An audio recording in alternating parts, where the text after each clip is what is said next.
Hello everyone, this is part 2 of What If Naruto Traveled Back in Time and Changed, and I hope you guys enjoy this video and to like, to subscribe, to share, and check out the playlist, to see more comment down below.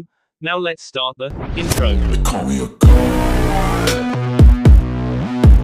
They call me a god. They call me a god. Join my membership, the perks are great. It's in the description. August 8th. Naruto woke up in his bed and stretched his arms. The weight bracelets shifted minutely as he yawned before he jumped out of the bed and crossed the 8th off of his calendar. He hopped in the shower and got ready for the day. The child moved with a strange grace as he progressed through his morning routine that should have been foreign to a child. After eating his breakfast, he scanned over the inventory he had laid out before him. On the coffee table, Naruto had a camera with a mobile recording device, a letter, a rope, 3 seal tags laying out face up, and an all-black uniform.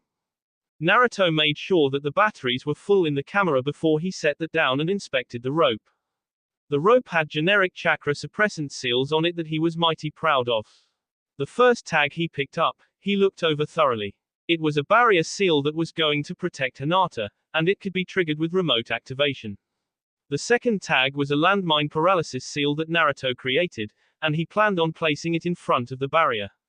The third tag was an alarm seal, once again remote activated, that he would set off when he saw the Kumo ninja enter Hinata's room. Finally, Naruto inspected the uniform and the seal tags that were woven into it. Mito and Kushina's notes on privacy seals pointed to a seal that could obstruct the Byakugan's sight. It was the seal that coated the private rooms of the Hyuga compound, except it was modified to be applied to clothing.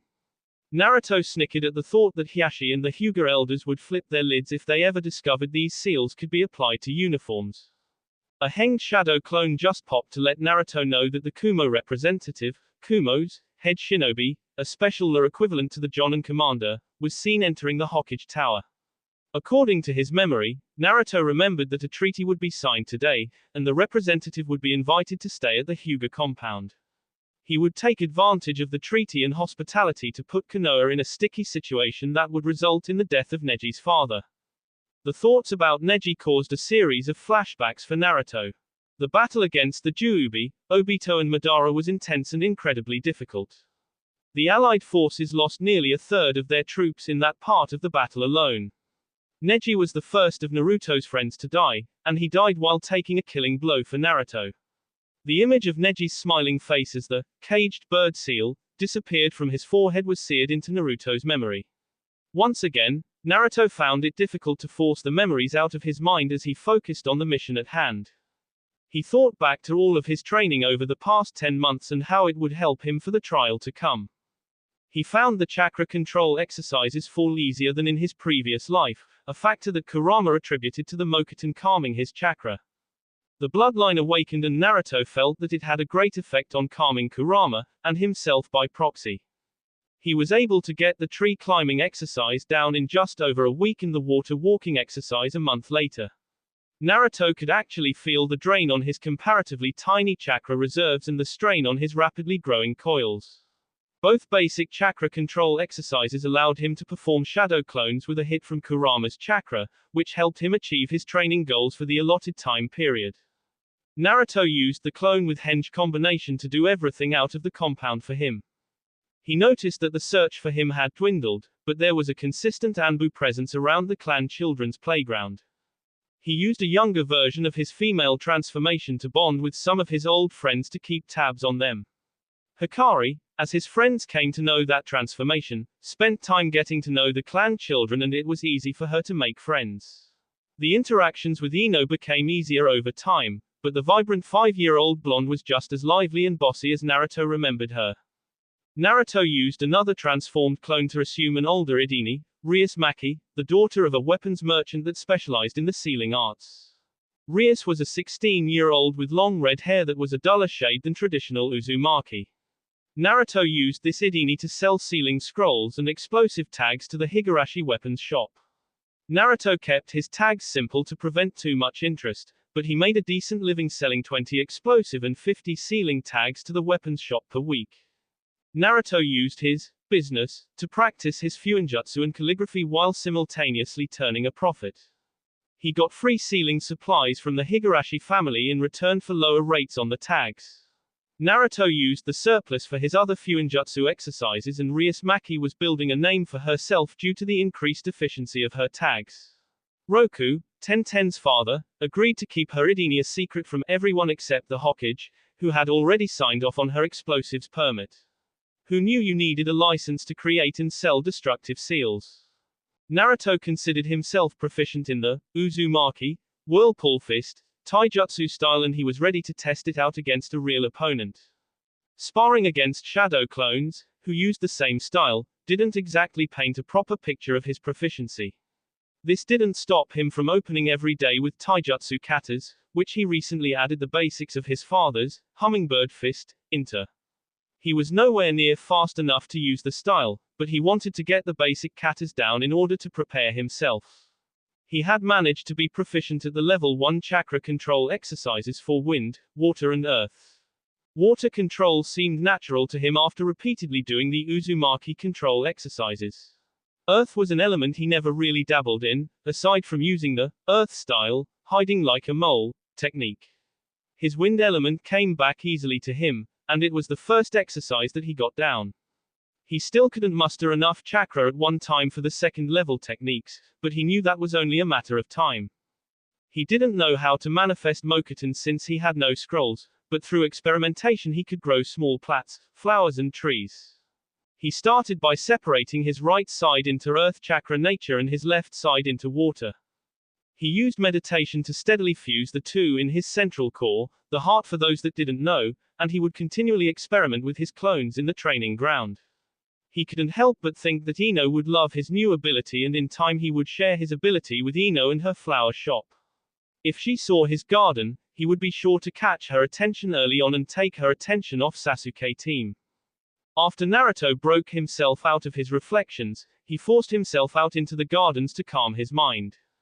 Gardening became one of his escapes that helped him focus, and over the year he grew a sizable plot around the edges of the house and before the start of the training area. Sitting in the middle of his garden and meditating became a daily event, normally around 6 p.m. when the sun's heat began to relent. However, today it was still mid-morning, and the soft heat of the summer sun was just starting to kick in, which tickled his neck and distracted him from centering himself. All of the contingencies, every possible action or inaction, the effects of the possible outcomes, they all had Naruto's head spinning. Relax, Kit. We have gone over this 1,000 times, and you have already done dry runs into the Hyuga compound. We have our bases covered and everything is in place. It is as Kami said, the timeline is the same and you haven't done anything to drastically alter it, at least not yet. Kurama's deep voice filled Naruto's mind and stopped the tailspin.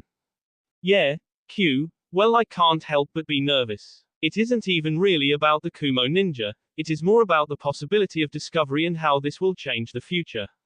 Naruto responded in a zen voice, still attempting to find his center. TSH, whatever Kit. No matter what changes or what happens next, we will get through it. It took almost the whole world to stop us last time. Kurama flashed a foxy grin through the mental link, which brought a small smile to Naruto's face. Yeah, I guess it did. Do you think I should have made you guys fight?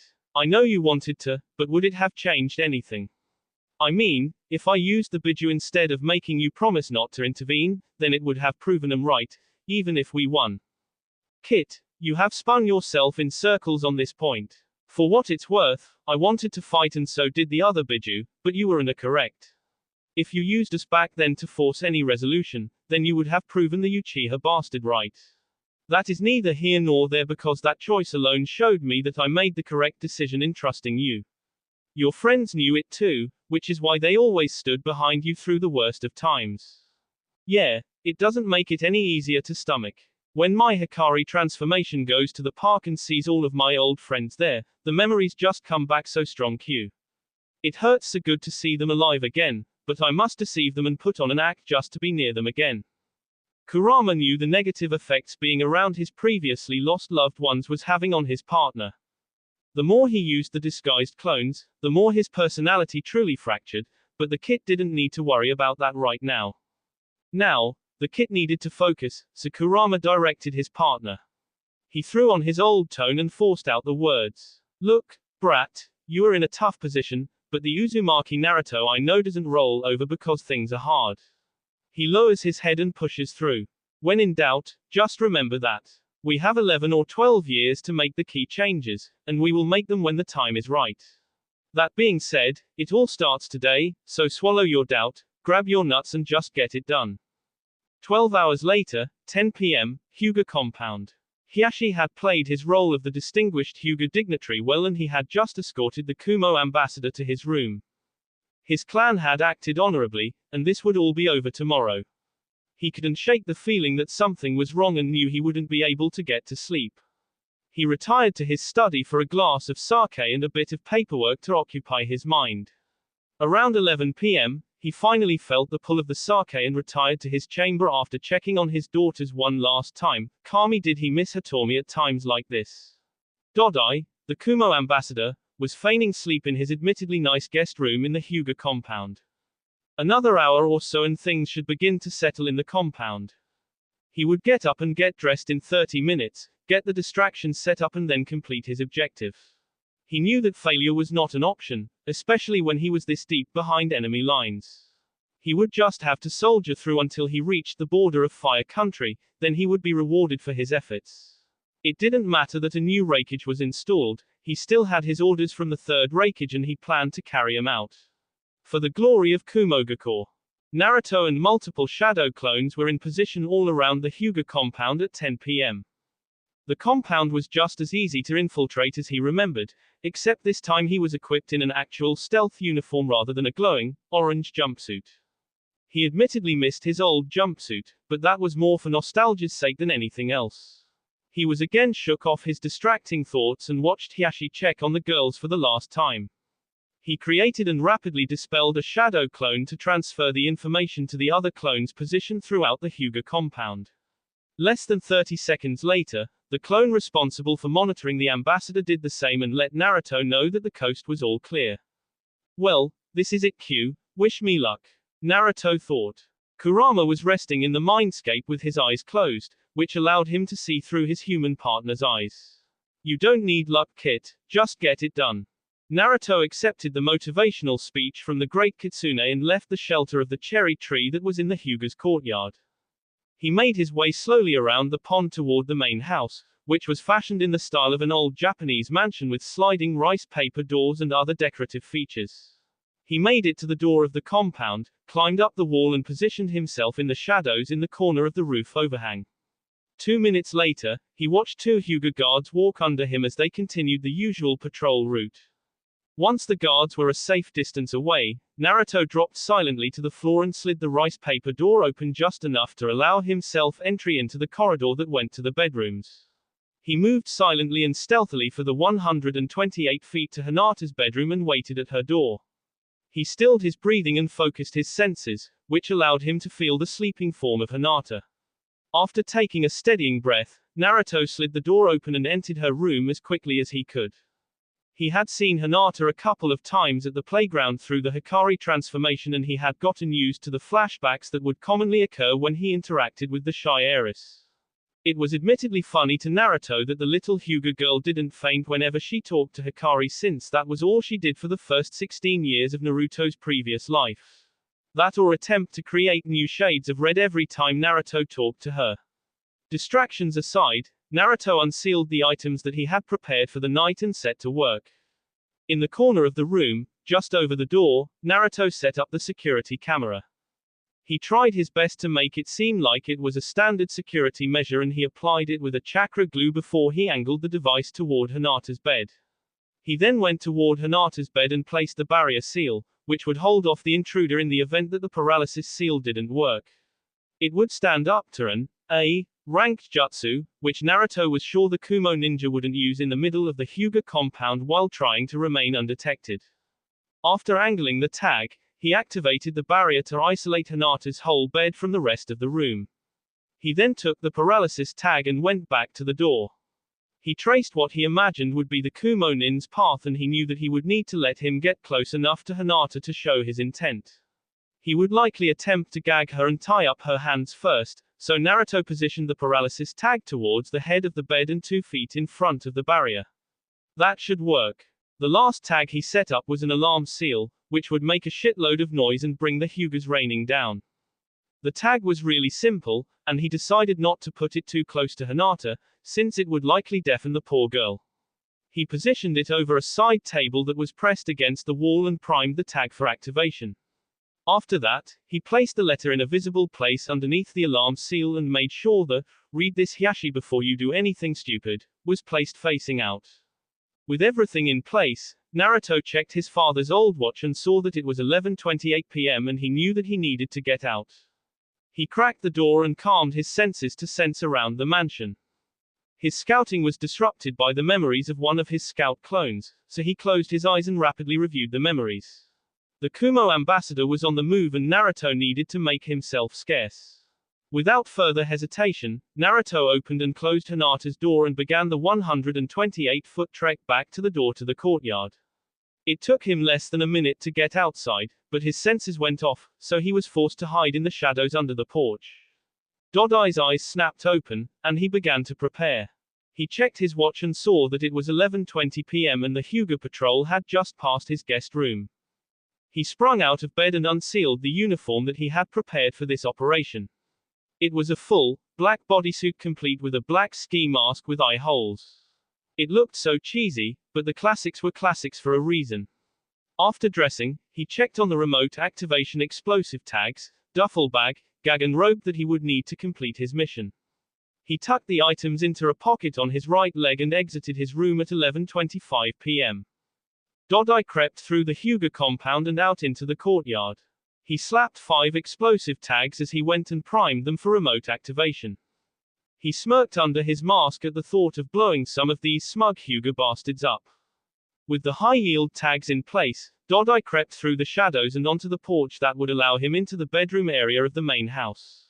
He thought he saw movement in the shadows, but after checking and rechecking multiple times, he didn't see it again and thought his eyes were playing tricks on him. He slid the rice paper door open and began his roughly 100-foot walk to the little girl's bedroom. Naruto waited for Dodai to enter the house before he darted to the places he saw the Kumo ninja stop. He saw the explosive tag at the last place he stopped and immediately set to work on defusing it. He repeated the process 4 more times and hoped that he had all of the tags. He was super grateful for the Uzumaki training of disrupting foreign tags, which actually only took 4 hand signs and a pulse of chakra to deactivate the tags. He retreated to his spot in the cherry tree and scribbled out a quick note that he attached to the explosive tags. He then held up a rat hand seal and pulsed his chakra, which activated the alarm seal in Hinata's bedroom. With the chaos underway, Naruto threw a kunai with the explosive tags and note attached to them and it lodged over the door that Dodai entered through. He then made his way out over the wall of the Hyuga compound and left a clone in his place in the cherry tree.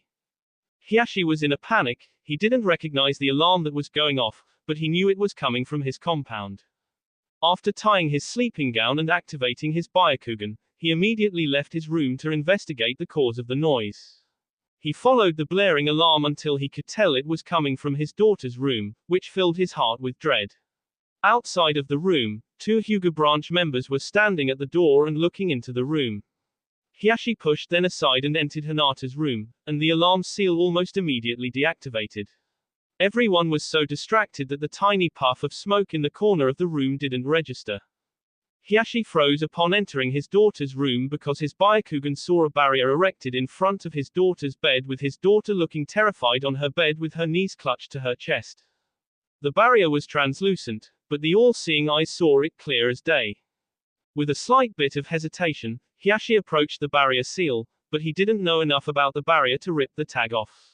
He diverted his attention to the man on the floor in front of Hinata's bed that was a ninja dressed in all black with hand restraints and a gag near him.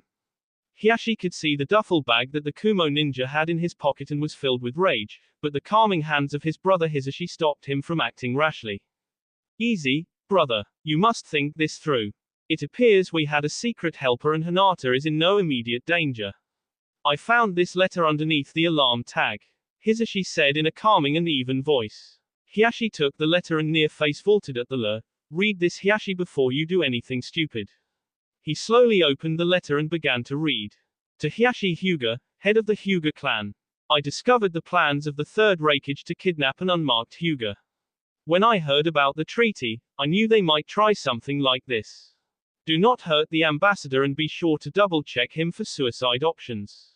He will be paralyzed for 3 hours. Oh, feel free to keep the camera and footage, I leave it to you to put it to good use. To remove the barrier I placed, simply remove the tag. I apologize for all the noise, but I wanted to ensure your daughter's safety. Give Hinata a hug for me. Best regards, your friendly neighborhood watch. Hiyashi remained frozen and stupefied, which prompted Hisashi to take the letter out of Hiyashi's hands. The chain reaction of stupefaction continued with each Hyuga council member that read the letter until Hinata's whimpering finally broke Hiyashi from his daze. He immediately ripped the barrier tag off the wall and picked Hinata up into his arms. He turned and addressed the Hyuga present. Hisashi, please notify the Hokage and Anbu of the current situation. Take that letter to him for forensic evidence. Hoto, grab that camera and accompany Hisashi. At that moment, a Hyuga guardsman pushed his way through the crowd and bowed to Hiyashi before handing him a kunai and a bundle of explosive tags with another letter that looked hastily scrawled. Hiyashi, I disarmed these for you since I think your compound is rather beautiful. They are Kumo's traditional explosive tags, and it shouldn't be hard to prove. Enjoy. Hiyashi closed his eyes to regain his composure and whispered a thank you to his silent guardian. All right, Hisashi, include these in the evidence against Kumo and give them to the Hokage. Ataro, take 2 others with you and escort this man to the Anbu headquarters and book a vacation with Ibiki. I will speak with the Hokage once the compound is secured. As those assigned tasks scrambled into action, Oboro, the father of Ataro, scowled a bit. He had worked with Danzo to form this plan to remove the heiress while placing the blame on Kumo, and he didn't even get a chance to read the note. Curse the meddling fool that disrupted his plans. He decided to dig for information. Hiyashi, this is rather elaborate. Who do the Hyuga owe Argraud to for saving the heiress from the Kumo-s? Ataro used his most impassive voice to hide his displeasure. Hiyashi sighed. For now, I will leave it as the neighborhood watch. Until I speak with the Hokage, those that read the letter are to say nothing. This will become a delicate political matter and I expect the Hyuga to comport themselves with honor. Meanwhile, Hiruzen Sarutobi was awoken by an Anbu with a lion mask, who was the acting commander of Anbu. After Hiruzen rubbed the sleep out of his eyes, Lion began. Hokage-sama, there was an attempted kidnapping at the Hyuga compound. The attempt was foiled by a yet unidentified ally. Our ally was very thorough in helping us prove that Kumo attempted the kidnapping, and the evidence is held safely in your office. There were 2 letters left by our unidentified ally that simply referred to himself as the neighborhood watch. Hiruzen stared dumbfounded at Lion's explanation. You are telling me that an unknown person infiltrated the Hyuga compound and stopped a kidnapping that was in progress? Not just stopped, Hokage-sama. Completely turned the tables on Kumo, complete with video evidence. The ally used a barrier seal to protect the heiress, a paralysis seal to render the target immobile and an alarm seal to alert the Hyuga. It was very thorough work. Lion reported with a sense of respect. Hiruzen sighed and rubbed his eyes. Kami, he did that a lot lately. Very well, I will be at my office in 15 minutes. Where is the Kumo ambassador? He is in Anbu holding. We have not begun interrogation yet, but we did remove a cyanide capsule from one of his teeth. Ibiki informed me that there was also a poison syringe in his vest pouch. He deduced that the man had orders to kill himself in the event of failure or capture. Hiruzen nodded along. This was a good break, but the political game would be a difficult one. Thank you, Lion. Please gather the council and tell them that we will have a council meeting at 8 a.m. Mandatory attendance. Hiruzen arrived in his office 15 minutes later and reviewed the evidence that the Hyuga clan had brought for his review. The letters seemed familiar to him, but he just couldn't place it. He set the letters down and reviewed the explosive tags, which were clearly different than the ones sold in his village. He inserted the recording into a VCR and set it to play on a TV he had in his office. He watched as the video began with a black-clad figure turning the device on before exiting the room. All he could see of the figure was a black glove and the top of a black head covering. Hiruzen fast-forwarded the tape until he saw movement again and slow it back down to normal pace. He watched as another black-clad figure entered the room slowly and carefully. The man looked around briefly before he took out restraints and something small that Hiruzen knew was a gag from the reports. As the figure approached the bed, a brief light blue chakra flare could be seen on the floor before the intruder's body locked up and he fell to the floor. 15 seconds later, the alarm seal went off and it was less than 20 seconds after that the first Hyuga arrived. Hiruzen replayed the tape looking for any more clues but was unable to find anything. At 8 a.m., Hiruzen walked into the council chambers alongside Hiashi to begin the meeting. Hiashi had reported into his office at 7 a.m. and Hiruzen had been discussing Abiki's discovery with him. Unfortunately, Abiki's discovery would make the political game that much harder to win. Thank you for coming. I have called you here today to address the disturbance that happened last night.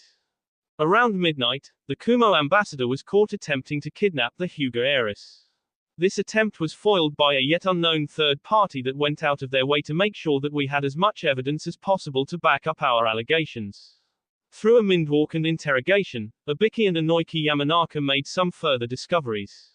I give the floor to the Yamanaka clan head to share those discoveries with the council.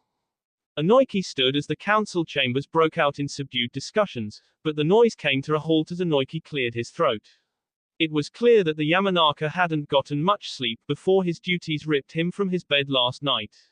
Inoiki looked around the council chamber and locked eyes with each individual member. Abiki was not able to get much out of the ambassador. He remained fairly tight-lipped until I showed up and entered the interrogation. After bypassing 5 layers of mental security, I was able to dig through the ambassador's memories, which could be considered an act of war, but the situation called for it. Inoiki paused here and sorted his thoughts. The ambassador is Dodai of Kumo and he is a retired, former, head ninja of Kumogakure. The 4th Raikage, gave him the mission to be the ambassador to Konoha and to sign the treaty with no alternative missions. Inoiki was forced to stop his explanation as the council chamber erupted in shouts.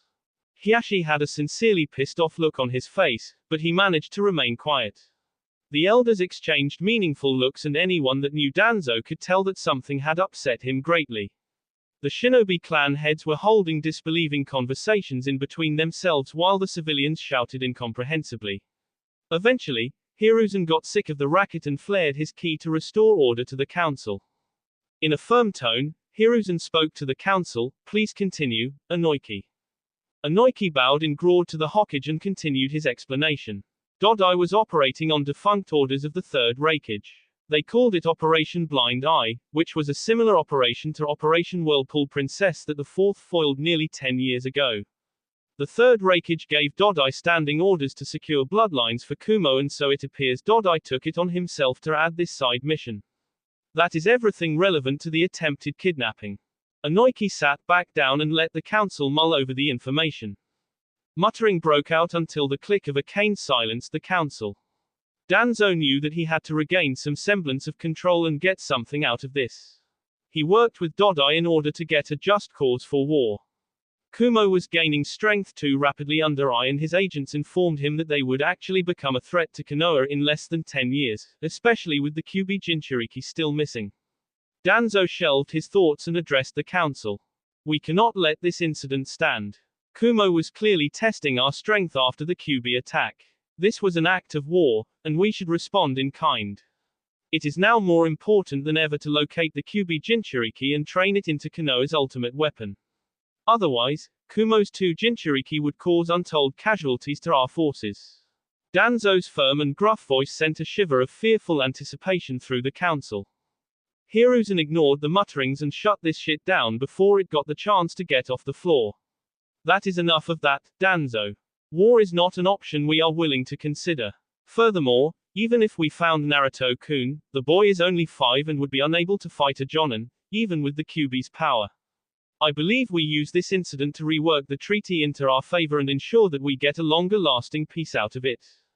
Hiruzen. That is Lord Hokage to you, Councillor Shimura. Be grateful that I allowed you into this council meeting once more.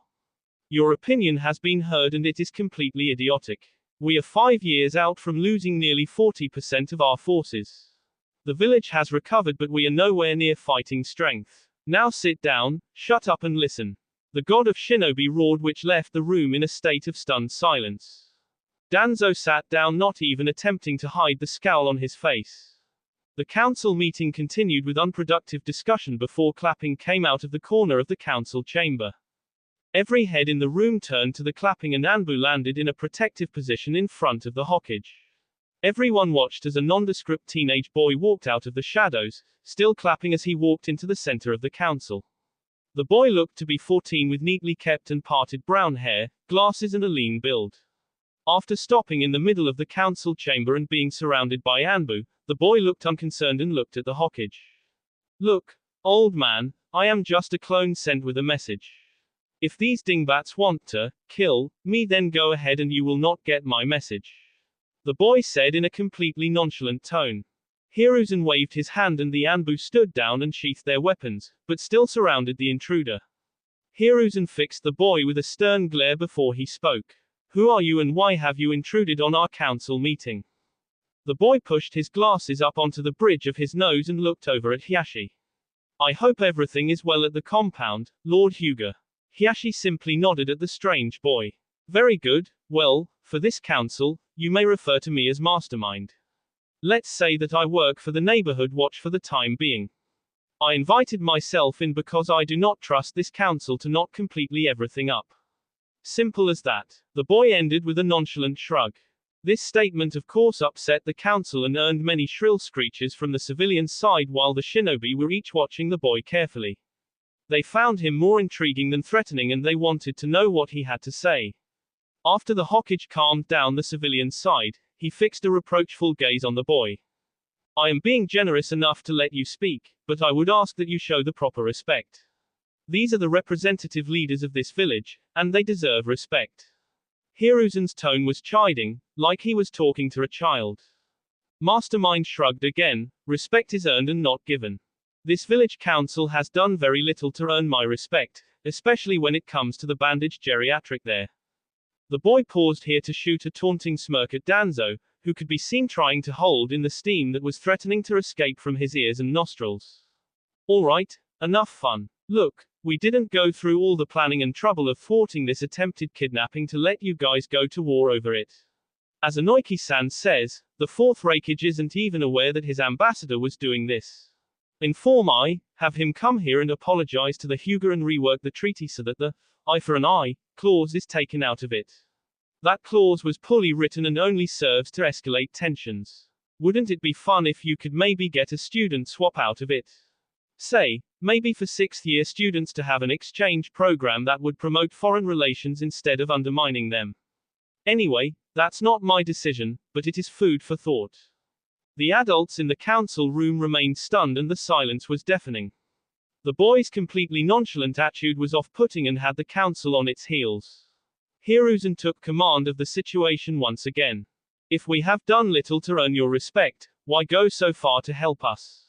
Hiruzen asked. Home is still home, was the simple reply. Shikaku Nara was watching the boy keenly and he swore that each time the boy locked eyes with him he saw his lips quirk up into a smile.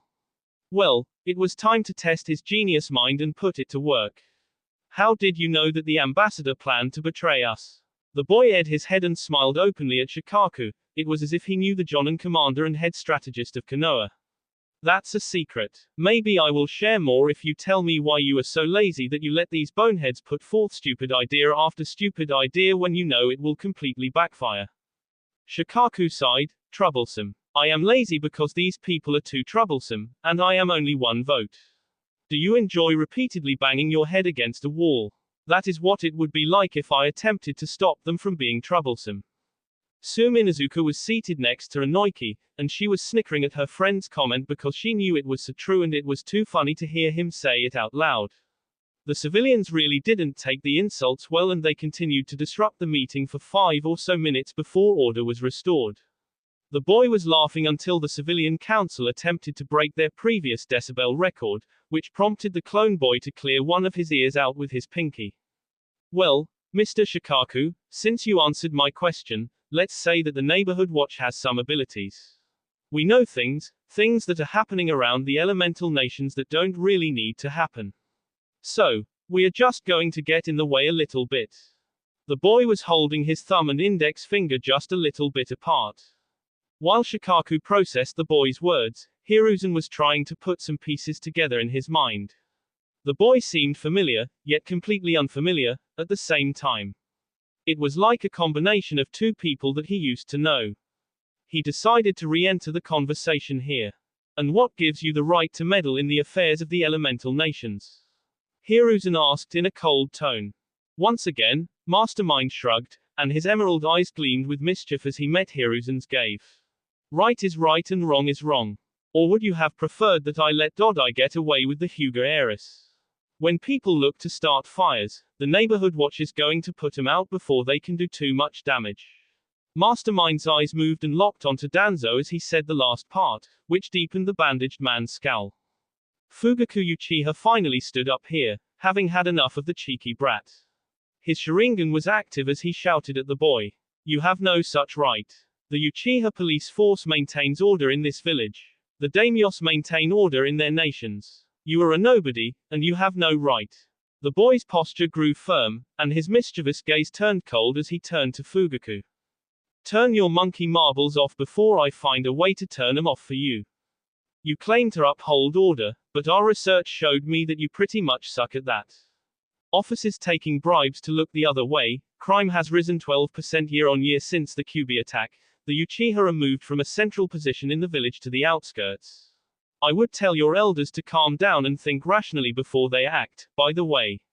I am not here to address the Uchiha for now, so sit down and let the Hokage ask his questions. I am almost fed up with this and I will just pop myself. Fugaku was seething until the boy mentioned the Uchiha elders. How could he possibly know about that? There have only been a couple meetings and they have all been in the privacy of the Naka shrine. Those words chilled Fugaku to the core and took all of the fight out of him. Fugaku remained stunned as his butt returned to his chair. Hiruzen didn't miss the change of attitude or the comments about the Uchiha elders. He would look into that later. Okay, Mr. Mastermind, do tell us why you chose to reveal yourself then. It seems like you would prefer to stay hidden, but you have revealed much to us already. The light instantly returned to the emerald eyes. Oh, have I? I don't think I have given you that much. I decided to come out and say that I will help this village and I am watching each of you. Think about that next time you work some shady back alley deal. The wall of fire cannot live on when the surrounding corruption deprives the fire of its oxygen. Well, Yarna. With a merry chirp and a wave, the clone dispelled itself. The council was in a state of panic and uproar. A boy just walked in like he owned the place and threatened the whole Konoha council. It was really the elders, Fugaku and the civilians that were outraged while the rest of the members were trying to understand the enigma. This would lead to a wild goose chase that would last for several years and produce no results. The day after the foiled kidnapping, Naruto woke up in the safety of his compound at 9:30 am. It was strange for him to sleep in that late, but he attributed it to his late-night adventures and a young body that needed sleep. He simply went through the steps of his morning routine, even if he were almost 3 hours behind schedule. The boy remained in high spirits after accomplishing his first self-assigned mission of his new life. With that complete, he would need to find Tsunade, and the Hokage had yet to reach out to him. Maybe it was about time to drop in on the old man. Then he thought that he should probably let the old man breathe for a minute after the Hyuga incident. Kurama had awoken before his container to a strange feeling. As he cracked his eyes open on the wooded landscape, Kurama saw that there was a newly built log cabin that rested by the lakeside where he preferred to sunbathe. He could hear excited conversations from the distant cabin thanks to his enhanced senses, so he decided to go investigate. He shrank his form to be less giant fox of death and be stealthier. As he approached the cabin, he could hear 3 distinct voices, a boy and 2 girls, which confused him greatly. Deciding that this was his seal, and he had every right to enter, the proud kitsune said to hell with stealth and he jumped through the open kitchen window. 3 heads turned to him and when he saw the faces, he knew he was in trouble. Oh, shit, was Kurama's only response to the 3 smiling faces sitting around a kitchen table, enjoying breakfast like it was the most natural thing in the world. Hello, Foxy-kun. The teenage girl with long, dull red hair said. Kurama-chan. The little blonde girl squeaked. So, you finally noticed us, said the teenage boy. Oh, me, Kurama answered in a whisper. 1 week later, Hokage's office. Hiruzen was working furiously at his desk trying to handle all of the compounding paperwork that never seemed to end. He refilled his pipe for the third time that morning in an attempt to keep his mind steadied on the task. Little puffs rose over the stacks of paperwork like a miniature chimney as the third Hokage attempted to prepare for the arrival of the fourth Raikage. Everything had moved so fast since the Hyuga incident, as it was led in the records. The Hyuga were rightfully pissed off and didn't trust anything Kumo did while Danzo was quietly brooding over the incident. Luckily, nobody on the council had the thirst for war that his old rival did, which was a minor blessing for Hiruzen. Hiruzen left the treaty in Shikaku's hands so that he could rework it and make it more beneficial for both parties. The clause that the Mastermind kid pointed out really was untenable, especially in light of recent events. He was reviewing some of the proposed changes when a long-lost face took a seat on his window ledge. Hiruzen spun around and locked eyes with the grinning blonde boy that was waving at him. It brought great relief to his heart to see a smile on the boy's face. He made a, "come on in," gesture with his hand and the boy shook his head in the negative. "Sorry, you haven't earned my trust. If I come in, those Anbu fellas might capture me." The reply accompanied the headshake and caused a frown to appear on Hiruzen's face. "I would do no such thing, my boy." Hiruzen half lied in what he hoped was a sincere tone. The young blonde shook his head again. "Still lying to me? Well, that's too bad. What makes you think I am lying to you, Naruto-kun?" Hiruzen asked, genuinely curious. "The QB enhanced my latent sensor abilities, and I can tell when someone is lying. You are a good liar, old man, but not good enough. So, are you gonna have them restrain me?" Naruto asked with a red eyebrow and a challenging tone. Hiruzen was caught off guard by the information and took a while to answer the question. Finally, he sighed and shook his head. "No, Naruto-kun, I won't. Anbu, leave us." 4 blurs left the Hokage's office and took up positions outside the main door. Naruto hopped down from the window ledge, closed the window, weaved through some hand signs and then placed his palm on the window. A translucent glow spread around the room until it covered the whole room before the glow disappeared. "Well, Lord Hokage, you had 2 listening seals that my barrier just negated. I recommend that you get stricter with Danzo, because he will never quit until he is wearing your hat," Naruto said nonchalantly. Once again, Hiruzen was floored by the display and the knowledge that he was still being spied on. He watched as the boy took paper and ink out of a pouch attached to his belt and he began writing a seal.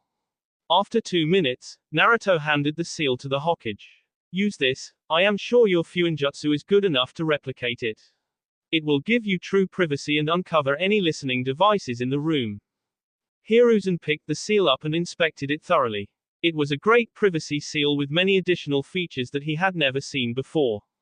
It was an improvement to the seal inscribed underneath his desk that Minato had made.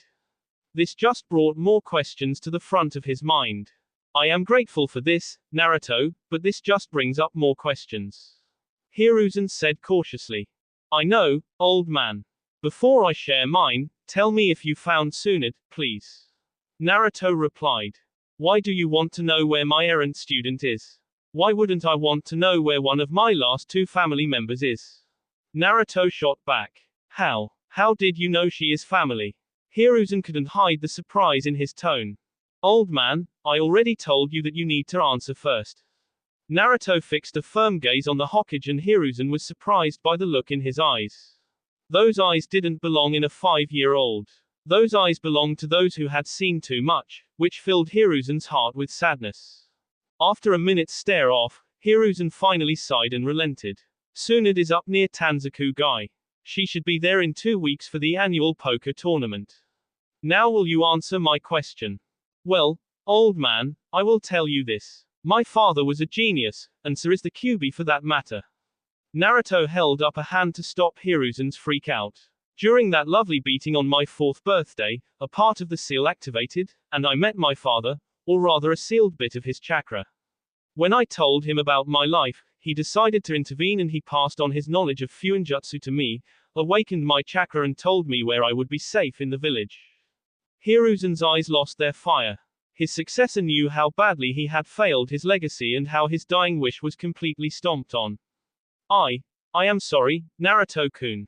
I failed you and it wasn't fair of me to ask you to shoulder such a burden. Now, what is this about the Kyuubi? Naruto smiled as Kurama congratulated him over the mental link for his acting job, but the real hard part was yet to come. The Kyuubi is not some raging, mindless beast. He has a name, and I will not share it with you until you earn such an honor. The fox told me about the night of my birth and the series of events that led to him attacking the village. Due to this, he earned my trust and has become a valued partner to me. Coincidentally, what he showed me will explain the death of your wife along with the rest of the protective detail as well. Hiruzen was completely stunned, and his jaw had hit the floor. How? Naruto walked forward while maintaining eye contact with the old man. I need you to trust me and I will show you. Hiruzen nodded and watched Naruto weave through a long chain of hand seals as he walked around the desk. When the boy was in front of his chair, he heard him whisper, Kitsune Arts, Memory Link. Hiruzen's world went black before a scene played out. He was watching through the eyes of a woman that was laying on a medical bed with her legs spread open and her feet rested on footholds. Hiruzen saw his wife Buwako instructing the woman for one more push before a cry echoed around the birthing chamber. Hiruzen watched as Buwako handed the small blonde boy into his arms after he was cleaned off and he felt the joy of the woman holding the baby. That all changed when people started dying left and right. A man in an orange mask that called himself Madara had just killed his wife and was holding baby Naruto hostage. Hiruzen felt the panic and saw Minato's piercing blue eyes. He watched as the man threw a baby with explosive tags into the air and he saw Minato save him. Then the world disappeared in a vortex, and he watched helplessly as Kushina was strung up on a ritual cross. 10 minutes later, after great pain and torment, the Kyuubi was ripped out of Kushina and took form in the real world. He watched as the masked man subjugated the Kyuubi and put it under his control, before the memory went dark and he returned to his office.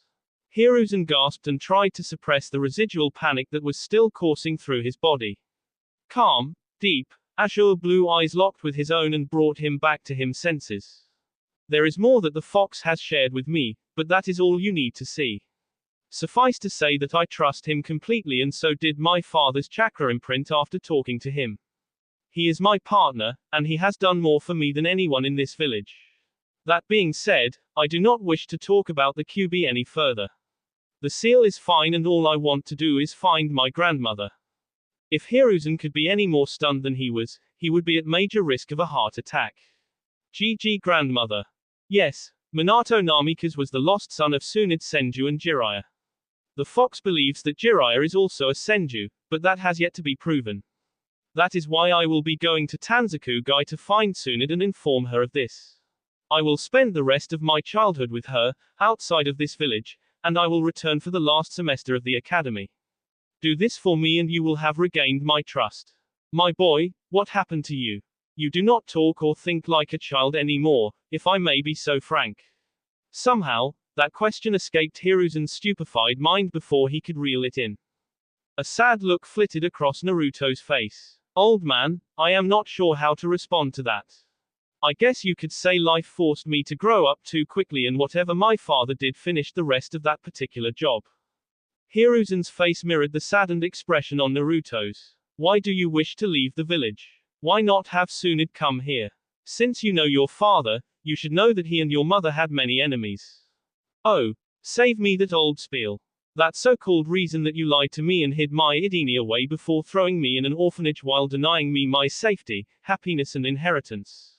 While we are on that topic, please make sure that the money the village council borrowed from my parents' accounts is replaced by the time I return.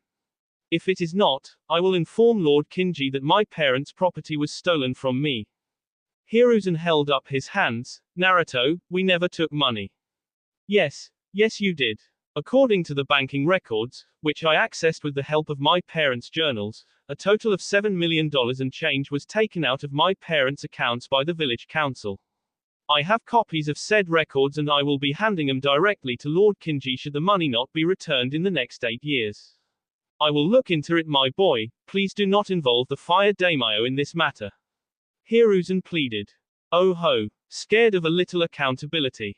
Look, old man, you have gotten rusty, and your so-called elders know it. They have taken you and this village to the cleaners, and you just accept it because they're your old friends. Hiruzen sighed and rubbed his eyes. Fine, I will look into it. A copy of the financial records would be helpful. Naruto put the papers on the Hokage's desk. Thank you, now I don't know about letting you leave the village.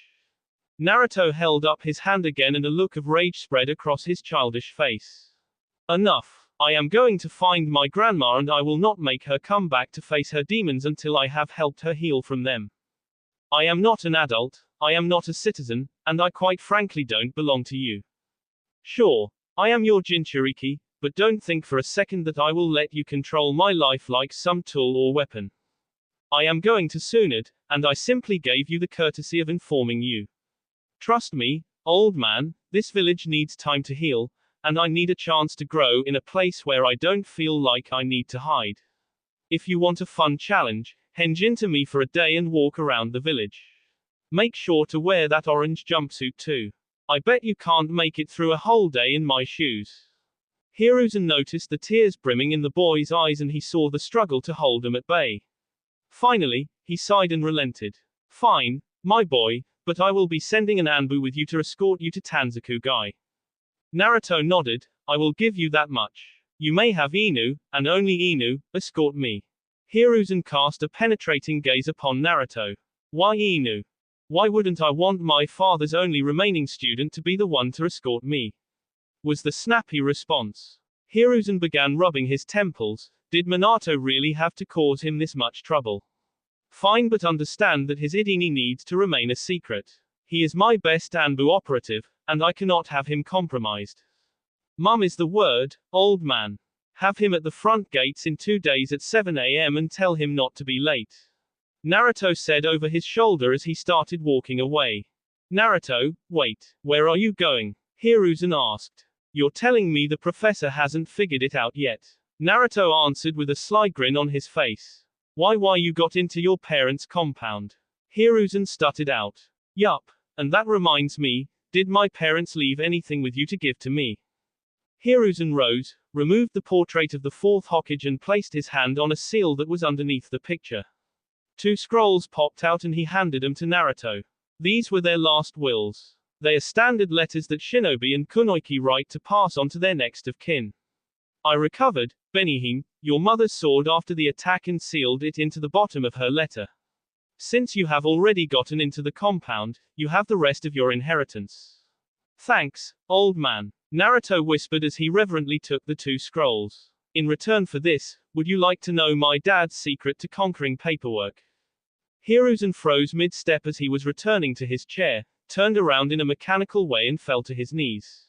He grasped the tiny boy by both shoulders and began pleading. Naruto let the act go on for 3 full minutes before he broke out laughing. Finally, after getting his payback on the old goat, he whispered 2 words into his ear, shadow clones. Naruto undid the privacy barrier and left the Hokage in a stunned mess on the floor. As he was jumping out of the window, he heard the old monkey beating his head repeatedly on the floor while berating himself. He made his way back to his home and began sealing away everything that he would need for his extended vacation away from this village. He sealed away a good portion of his father's study, both clan scrolls, clothes, sealing supplies, weapons and a bit of food for the road. The next day, he created his transformed clones and watched them head out to inform people that they would be leaving. Hikari went to the playground to inform her friends, Rias went to Higarashi's weapon shop to let him know, and Naruto went to Ichiraku Ramen to eat a couple bowls. He didn't have the same relationship with Ayami and Tsuki in this life, but that was probably for the best. He always used a transformation when eating there and he still enjoyed their smiling faces and kind attitudes. With everything wrapped up, Naruto enjoyed the last night of sleep in his parents' home for quite a few years. A gambling granny. Naruto was waiting at the front gates for his perpetually tardy escort. He had arrived at 655 am and knew that he would have to wait for a while. He stopped at the booth and talked to the eternal gate guards Izumo and Kotetsu. He casually shot the shit with them, which they found awkward seeing as the boy was only 5. So, kid, where have you been the last year? Everyone was searching for you and now you show up to tell us you are leaving. Kotetsu asked. Oh, I have been hiding out here in the village. The henge is a useful jutsu to hide from prying eyes and avoid unnecessary hatred. Naruto responded flippantly. You have been in the village the whole time and managed to avoid being found for a whole year. Izumo asked incredulously.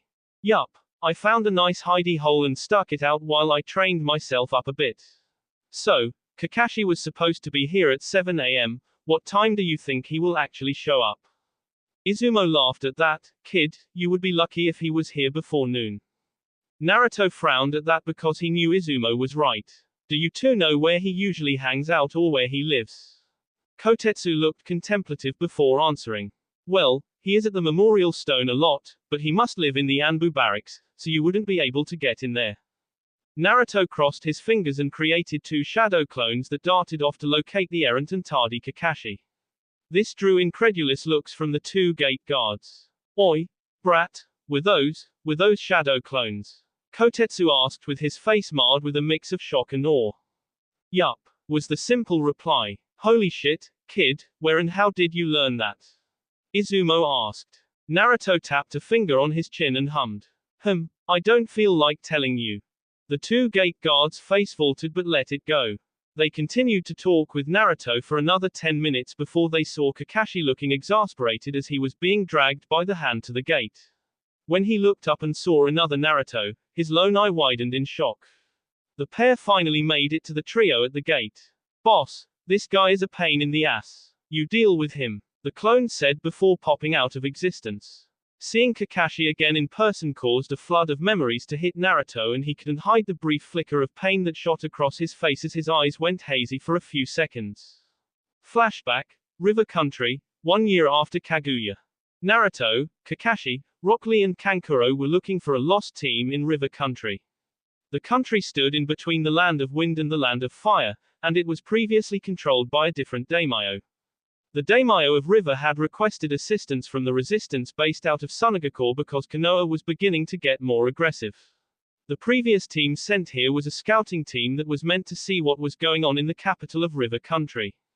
The combat-oriented team was nearing the capital when they were ambushed by a force of Konoha shinobi that was led by Sasuke. A pitched battle ensued where Naruto's team was outnumbered 3-1. Naruto and Rock Lee were able to mow down 7 shinobi before Naruto got locked in an all-out fight with Sasuke. Naruto didn't remember much of what happened during the fight, only that he had wounded Sasuke when a cry of desperation rang out from somewhere behind him. After kicking Sasuke in the chest and sending him flying nearly 100 meters, Naruto went to investigate. Naruto moved at top speeds and came across a scene that filled him with despair. While Naruto and Rock Lee dealt with the Konoha team, Kakashi and Kankuro took on 2 teams of Iwa ninjas by Kurotsuki. Kankuro's puppets were destroyed, and he was badly burned while Kakashi was fighting against the leader of the Iwa forces. Naruto rapidly disabled the other Iwa shinobi, not holding back at all when he used Odama Rasengan to tear through the defenses and their bodies. That was when Naruto lost his sensei. After disabling or killing most of the Iwa shinobi, Naruto heard a familiar chirping that caused his head to spin rapidly. Before he could react, Sasuke's hand was protruding from the front of Kakashi's chest. The bastard had struck Kakashi from behind when Kurotsuki had his full attention. He watched his sensei spit out a mouthful of blood before his whole world went red. After rampaging and killing most of the Iwa, Konoha forces, Naruto came back to his senses with a mighty effort from Kurama. He was forced to secure the dead form of his sensei and create extra clones to extract Rock Lee and Kankuro to Suna. The whole thing was a trap, and the price was too high for Naruto to bear. End of flashback. Naruto shook off the memories before he shot a look at Kakashi and felt like playing the guilt trip card. You know, for an older brother figure you leave a lot to be desired. Kakashi's eye widened further, and it took him a minute to recompose himself. How? Let's get going and we can talk and walk. You have everything you need for a week or 2. Naruto waved off the question. Yeah, but do you? I don't see a pack or anything, Kakashi responded. Naruto returned the question with a deadpan stare. You do remember who my parents are, don't you? He opened his jacket and showed that it was lined with seals and scroll pouches. Izumo and Kotetsu looked at each other in confusion before simultaneously asking, "You have parents?" Naruto shot the pair a cold look, which was eerie coming from a small child. "No. I was made in a test tube and a stork dropped me off at the orphanage." Kakashi chuckled, he was actually starting to like this kid. He put a hand on Naruto's shoulder and spun him around to begin the walk. He created a shadow clone that signed the two out of the village and the clone gave a wave and a "Yarna" before popping. The two gate guards were grateful for an eventful start to their shift at the gates and they would have quite a bit of gossip to share with the others. Kakashi looked down at the kid he was walking along the road with, still in a state of stunned disbelief that this was his sensei's son. The silence was broken by Naruto as he spoke. "Look, Kakashi, I know that this must seem weird to you.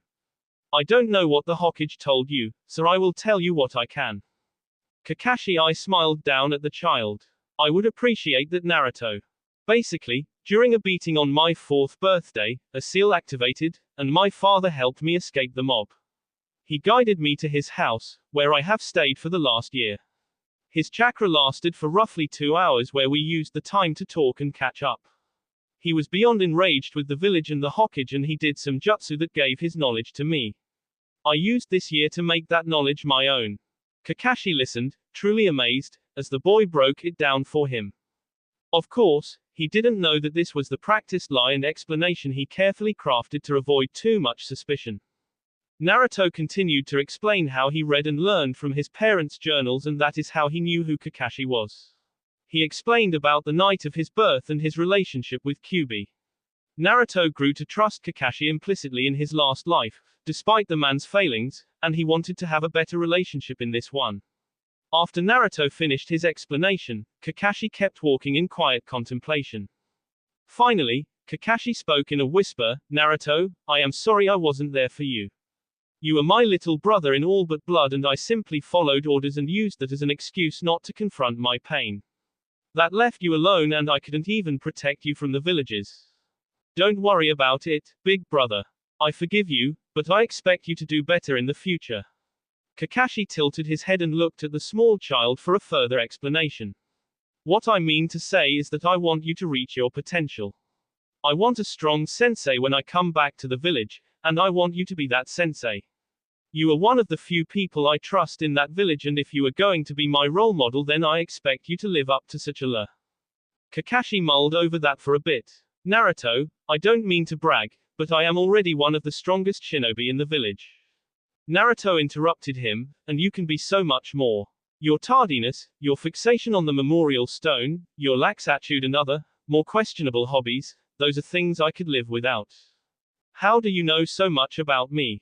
Naruto laughed at that. "You were my dad's favorite student to the point he planned on adopting you after my birth. He wrote about you a lot. I know that you likely go to the memorial stone for your teammates, Rin and Obito, was it?" Naruto glanced up at Kakashi to see the pain in his eyes, not to mention he could feel the despair that filled his older brother figure's entire being. "Yeah," Kakashi replied sullenly. Naruto softened his tone before trying to help his brother, Sensei, heal. "Let me ask you this then, big brother. What would Rin and Obito say if they saw you wasting your life away in front of the memorial stone? Wouldn't they want to see you happy? Wouldn't they want you to keep protecting the village they died for?" Kakashi's voice was broken, and it sounded like he was dangerously close to crying. It's not that simple. I know it's not, but I don't believe you need to be in front of some stone to talk to them. When you are out training and you remember your old spars or some other funny memories, why don't you close your eyes and offer up a prayer? When you're walking around the village, why don't you just talk to them in your head? I don't know them very well, but from what I do know, I know they would want you to be happy and live your life. Isn't that why Obito gave you his Sharingan? So that he could see the world through you." Kakashi was so caught up in his grief that he didn't realize he was talking to a child. Everything the kid said was true and it hit home in a very real way. You're right, kiddo. Look, we have a couple days to catch up and talk. I am not saying everything needs to be fixed right away, but I will listen and help where I can. After all, what are little brothers for? Naruto shot his foxy grin at Kakashi to lighten the mood. The masked ninja eye smiled at him and kept walking. The pair walked for 3 days at a leisurely pace to Tanzaku Gai. During that time, Naruto listened to Kakashi tell him about Rin and Obito and his dad. He laughed a lot at the stories he never got to hear in his previous life, and Kakashi seemed to get more expressive as the journey dragged on. Little by little and bit by bit, Naruto was reaching the copy ninja and helping him heal. In the mornings, the two would do a light workout and some spars, which absolutely blew Kakashi's mind. It was crazy enough that the boy could make shadow clones, but for him to be proficient at the whirlpool fist was mind-boggling. He watched Naruto go through the chakra control exercises with proficiency and couldn't help but marvel. A thought repeatedly shot through Kakashi's mind: this shouldn't be possible. That thought would haunt Kakashi for quite a while, but it also drove him to get stronger. He would never accept having a student that was stronger than him. The two eventually arrived in Tanzaku Gai 3 days before the poker tournament was supposed to begin. It wasn't hard for Kakashi to figure out which casino would be hosting the tournament. The first doorman he asked answered that question. Naruto and Kakashi walked to the Dragon's Den Casino to scope out the joint. Naruto kept a keen eye out for Tsunade and Shizune. A thought flickered through his mind, and he wondered if Shizune had acquired Tun yet. Guess he would have to find out. The first day of searching produced no results, but Naruto didn't give up. He directed Kakashi to the hotel he remembered Tsunade staying at in his previous life and surprised Kakashi by paying for their room. Naruto, having money readily available, forced Naruto to tell Kakashi that he had been using a transformation to sell tags to Higarashi's weapons shop. Kakashi snapped his fingers in a moment of realization because he remembered that multiple Anbu had switched to storage scrolls and explosive tags from that particular store. Naruto simply nodded and let the topic die there, not wanting to expose too much too soon. The two spent the night at the hotel with nothing worth reporting other than Kakashi summons Pakken every night and lets him sleep at the foot of his bed. That will be all for this video. Be sure to like, subscribe, share, and comment down below for more videos. Goodbye.